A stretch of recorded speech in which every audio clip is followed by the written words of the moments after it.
Episode 24 बहस। अब है आयशा। ये काले कोट वाली झूठ बोल रही है। मैंने ऐसा कुछ नहीं किया है। ये मुझे फंसाना चाहती है। अर्नब अपनी सीट से उठकर आयशा की तरफ गुस्से से बढ़ा, उस पर हमला करने के लिए। लेकिन तभी उसे अभय ने रोक लिया और अपनी बड़ी बड़ी आंखें दिखाकर उसे इशारा किया कुछ ना कहने या करने का। तभी जज अर्नब से बोली, देखिए, आपको जो कुछ भी कहना है आप कटघरे में आकर कहिए। कटघरे का नाम सुनते ही अर्नब के पसीने छूटने लगे। वो आयशा के चेहरे पर एक अलग ही मुस्कान को नोटिस कर पा रहा था। उसे ऐसा महसूस हो रहा था कि जैसे आयशा उस पर हंस रही है और वो उसे सज़ा दिलवा कर ही दम लेगी। योर ऑनर, मैं मिस्टर अर्नब सिंह राठौर को कटघरे में बुलाने की इजाज़त चाहूँगी।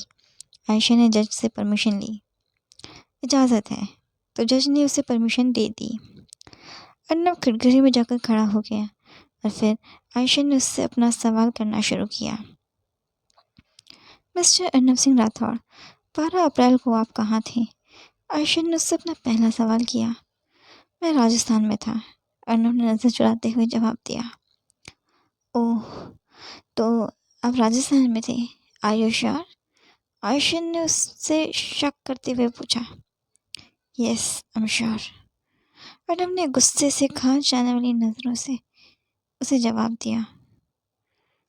लेकिन जो जानकारी मुझे मिली है उसके मुताबिक तो आप 12 अप्रैल को चंडीगढ़ में मौजूद थे। क्या ये सच बात है? आयशा ने जैसे ही चंडीगढ़ का नाम लिया, अर्नब का गुस्सा और ज़्यादा बढ़ने लगा। असल में अर्नब का नेचर वैसे था ही नहीं कि वो किसी के सवालों का जवाब दे। उसने तो बचपन से ही अपनी माँ से ऐसा एटीट्यूड देखा था, इसलिए उसने अपनी माँ से ऐसे ही बिहेव करना सीख लिया। हाँ, था। मुझे अभी याद आया। अर्नब ने अपने हाथ की मुट्ठी कस के बांध ली। ओह, फिर तो आपको बादाम खाना चाहिए अपनी याददाश्त बढ़ाने के लिए। आयशा ने उसे ताना मारा। तो फिर आप 12 अप्रैल को चंडीगढ़ में क्या कर रहे थे? आयशा ने उससे अपना दूसरा सवाल किया।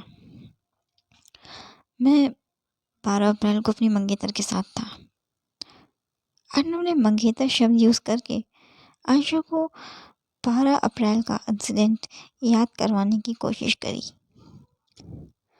तो इस वक्त आपकी मंगेतर कहाँ है? आयशा ने उसे शैतानी मुस्कान दी। मेरा रिश्ता उस लड़की के साथ टूट गया।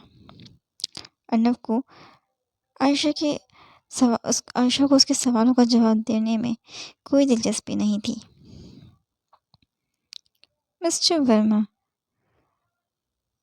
अर्नब, आप 12 अप्रैल की लोकेशन ट्रेस करने से ये पता लगा है मुझे कि उस रात आप उसी होटल में मौजूद थे जिसमें तान्या सक्सेना मौजूद थी। इस बार आयशा को लगा कि उसने अर्नब को अपने जाल में शायद फंसा लिया, लेकिन अर्नब मुकर गया और बोला, मैं तान्या सक्सेना नाम की किसी लड़की को नहीं जानता हूँ। योर ऑनर, मिसेस राठौर, मेरी क्लाइंट से ऐसे बेतुके सवाल पूछकर सबका वक्त ज़ाया कर रही है।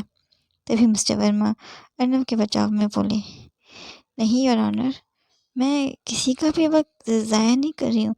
इनफैक्ट मेरे पास उस होटल की सीसीटीवी फुटेज भी है जिसमें मिस्टर राठौर, मिस्टर अर्नब तान्या को कमेंट्स पास कर रहे हैं। इसके बाद वीडियो को प्ले किया गया जिसमें सच में अर्नब तान्या को कमेंट्स पास कर रहा था। मिसेस राठौर, ये साबित कहाँ हो रहा है कि मेरी क्लाइंट ने तान्या को मोलेस्ट किया है? मिस्टर वर्मा ने आयशा की इन्वेस्टिगेशन पर पलटकर सवाल किया। काफ़ी देर तक आयशा और मिस्टर वर्मा की बहस चली, तो जज ने सुनवाई की तारीख आगे बढ़ा दी।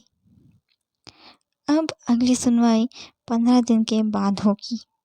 तब तक दोनों पक्षों के वकीलों को ये आदेश है कि वो पक्का सबूत यहाँ कोर्ट में पेश करें और अदालत का वक्त ज़ाया ना करें। जज ने सुनवाई की तारीख आगे बढ़ा दी। अर्नब, मिस्टर वर्मा और पूरा राठौर खानदान बहुत खुश हो गए। वहीं आयशा काफ़ी ज़्यादा टेंस थी। अभय आयशा से बात करना चाहता था, मगर तब तक वो वहाँ से चली गई अपनी बहन और वेद के साथ। अभय आयशा के पीछे गया उससे बात करने के लिए, लेकिन आयशा नहीं रुकी। वो अभय से काफ़ी ज़्यादा गुस्सा थी, क्योंकि वो हमेशा अपनी फैमिली को ज़्यादा अहमियत देता था और उसे नहीं।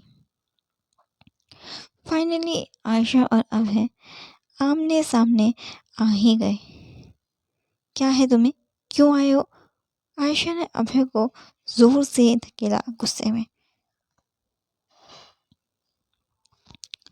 वो उसकी ये हरकत देखकर हैरान रह गया, लेकिन अभी उसने बाहर सबके सामने तमाशा करना सही नहीं समझा और शांति से उसे हैंडल करने लगा। यहाँ तक कि वेद और सायशा भी अभय को आयशा पर गुस्सा होता हुआ देख हैरान हो गए। आयशा, आराम से बैठकर बात करेंगे, चलो घर चलते हैं। अभय अभी भी आयशा को अपनी नर्म आवाज़ में ही समझा रहा था, मगर वो उसकी बात सुनने या समझने के को तैयार नहीं थी। तभी वहाँ पर अर्नव और पूरा राठौड़ फैमिली पहुँच गया। यूँ इस तरह आयशा और अभय को झगड़ते हुए देख सभी के दिल में ठंडक पहुंची। आयशा, भाभी साहब, बेकार ही मुझसे उलझ रही हैं आप। मेरा वकील आपको चुटकियों में हरा देगा। अर्नव इतराते हुए आयशा से बोला। अच्छा, तुम्हें ऐसा लगता है? कौन किससे उलझ रहा है बेकार में, ये तो सभी जानते हैं। तो तुम मुझे मत बताओ। अब कोर्ट रूम में तो सबको दिख ही रहा था कि तुम्हें कितना ज़्यादा डर लगा हुआ था मुझसे, कि कहीं मैं तुम्हारा राज ना खोल लूँ इतनी जल्दी, है ना? आयशा अर्नव से बोली। कैसा राज? अभय ने आयशा से पूछा, लेकिन उसने अभय को इग्नोर कर दिया और वहाँ से चली गई, सभी के दिमाग में एक डर छोड़कर। कुछ ही देर में आयशा घर पहुंची अपनी बहन के साथ। दोनों लिविंग रूम के सोफे पर बैठ गई और आराम करने लगी। सर्वेंट उन दोनों के लिए पानी ले आई और उन दोनों ने अपना अपना पानी का ग्लास उठाया। नीनी, तो अभय के साथ अचानक से गुस्सा क्यों हो गई? सायशा ने आयशा से वजह जाननी चाहिए। कोको, मुझे उसके बारे में कोई बात नहीं करनी, आयशा ने चिढ़ते हुए जवाब दिया। लेकिन हुआ क्या है तेरे और अभय के बीच में अचानक? अब तो सायशा आयशा के पीछे ही पड़ गई वजह जानने के लिए, क्योंकि मुझे खुद से ही नफरत होने लग गई है अब। ये लाइन बोलते ही आयशा रो पड़ी। उसे यूँ अचानक से रोता हुआ देख सायशा को पक्का यकीन हो गया कि वाकई में आयशा और अभय के बीच कोई सीरियस झगड़ा हुआ है। तो रो क्यों रही है नीनी? अभय ने तुझे कुछ बोला है क्या? क्या उसने तुझे डांटा? आयशा को यूँ इस तरह सायशा को यूँ उस तरह आयशा को रोता हुआ देख काफ़ी बुरा लग रहा था। कोको, मैंने मम्मी की बात नहीं मानी, इसलिए मुझे भगवान जी सज़ा दे रहे हैं। आयशा अपनी बहन के गले लग फूट फूट कर रोने लगी। नीनी, तो ऐसा क्यों कह रही है? सायशा अपनी बहन को शांत करवाते हुए उससे बोली।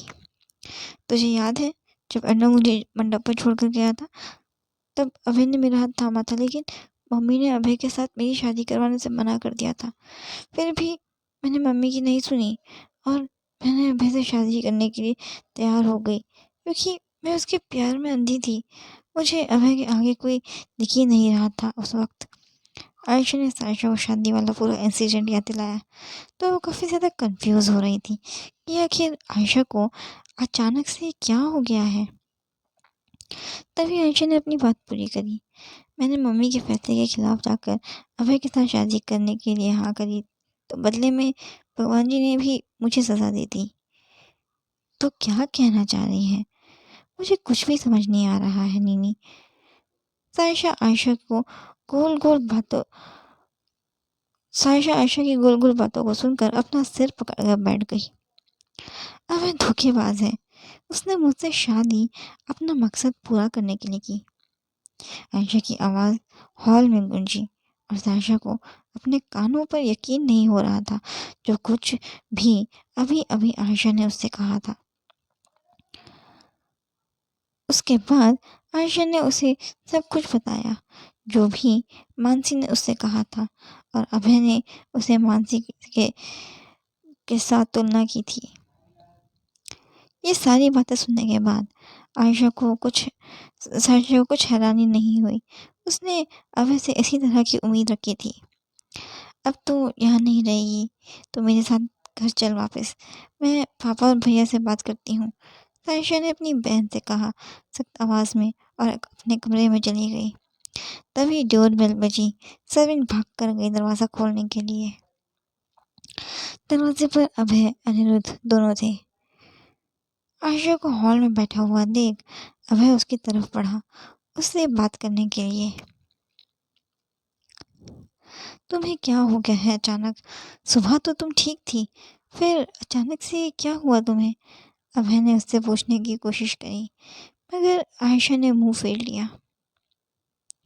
वो अब तुमसे बात नहीं करेगी और न ही तुम्हारे घर में रहेगी। सीढ़ियों से नीचे आते हुए सायशा बोली।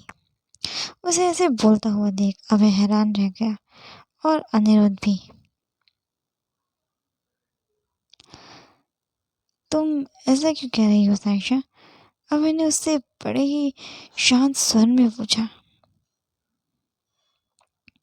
क्योंकि ये घर, इस घर के लोग, इस घर के नौकर, ये शहर कुछ भी मेरी बहन का अपना नहीं है। सायशा अभय से नफरत भरी आवाज़ में बोली। क्या कह रही हो तुम मेरी बहन को? ये कि वो तुम्हारी सो कॉल्ड फ्रेंड मानसी के पैरों की धूल के बराबर नहीं है। मेरी बहन तुम्हारी दोस्त से चलती है। मेरी बहन का दिमाग गंदा है। मेरी बहन कैरेक्टरलेस है। और हाँ, सबसे ज़रूरी बात कि मेरी बेचारी बहन से शादी करके तुमने उस पर और उसके परिवार पर बहुत बड़ा एहसान किया है ना? अब तो सायशा ने अभय की क्लास लगाने की ठान ली थी। वहीं अनिरुद्ध तो सायशा के मुंह से ये शब्द सुनकर काफ़ी ज़्यादा हैरान था। तभी सायशा की बात सुनकर शांत था क्योंकि उसने सच में आयशा के लिए ऐसे शब्दों का प्रयोग करके उसे दुखाया था। आयशा सोफा से उठी और सीढ़ियाँ चढ़कर सीधा कमरे में चली गई और सायशा अपनी बहन के पीछे पीछे। भाई, आपने सच में भाभी को ऐसे शब्द बोले, उन्हें तकलीफ दी। मुझे तो लगा था कि आप भाभी से बेइंतहा प्यार करते हो, लेकिन आप तो अनप्रेडिक्टेबल निकले। आप सोचते कुछ हो, बोलते कुछ हो और करते कुछ हो। अनिरुद्ध ने डायरेक्ट और इनडायरेक्ट अपने भाई की तारीफ और उसे ताने दोनों मारा था एक तरह से। मैंने क्यों बोला इसे ये सब बातें? अगर मैं इसे ऐसा नहीं बोलता तो ये सारी साहिबा मेरी क्लास नहीं लगाती अभी। अभय अपने मन में बोला। अभय जानता था कि आयशा अभी उसकी बिल्कुल भी नहीं सुनने वाली है क्योंकि वो अभी बहुत ज़्यादा गुस्से में है। तो उसने पहले आयशा का गुस्सा शांत होने का इंतज़ार किया। आज के लिए बस इतना ही। आपको आज का एपिसोड कैसा लगा कमेंट में ज़रूर बताएं और चैनल को सब्सक्राइब करें, बेल आइकन को प्रेस करें ताकि वीडियो पब्लिश होते ही आपको नोटिफिकेशन मिल जाए। Thank you.